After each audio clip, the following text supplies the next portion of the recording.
ఆ, మీరిక్కడే ఉన్నారా? నేను ఎన్నిసార్లు కాల్ చేశాను? ఎందుకు ఫోన్ తీయలేదు? అది మీరు తీయలేదని ఆటోలో వచ్చేశాను.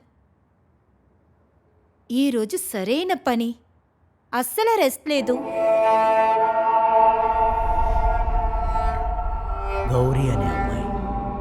ఆ గవర్నమెంట్ ఆఫీసులో ఇంత అందమైన అమ్మాయి ఉంటుందని నేను అస్సలు ఊహించలేదు. తన కళ్ళు నన్ను మైమరిపింపజేశాయి. తన పెదాలు, తన శరీర భాగాలు అన్నీ నాకు మత్తెక్కించాయి. తనని అల్లుకొని తన మెడ చుట్టూ ముద్దులు పెడుతున్నట్టు ఊహించుకున్నాను. తన నుదుటి నుండి కారే చెమట బిందువును చూసి నాకు అసూయ కలిగింది. తను పని చేస్తున్నప్పుడు కూడా నన్ను చూస్తూ ఉందని నేను గ్రహించాను. తన పనిని ఇంకొకరికి అప్పగించి నన్ను తన దగ్గరికి పిలిచింది.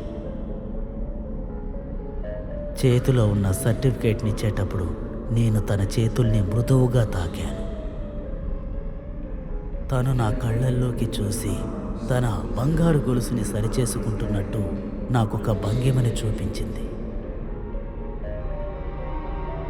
పేరుకి భర్త అనేవాడు ఒకడున్నా తన అందాన్ని ఇంతలా ఆస్వాదించింది నేనొక్కడినే. తన జీవితంలోని కోరికల్ని నెరవేర్చడానికి అవును, నేనొక్కడున్నాను. ఏమైంది? ఎందుకు అలా ఉన్నారు? అది తలనొప్పిగా ఉంది. ఆ, చెప్పొచ్చు కదా, టీ తీసుకొస్తాను.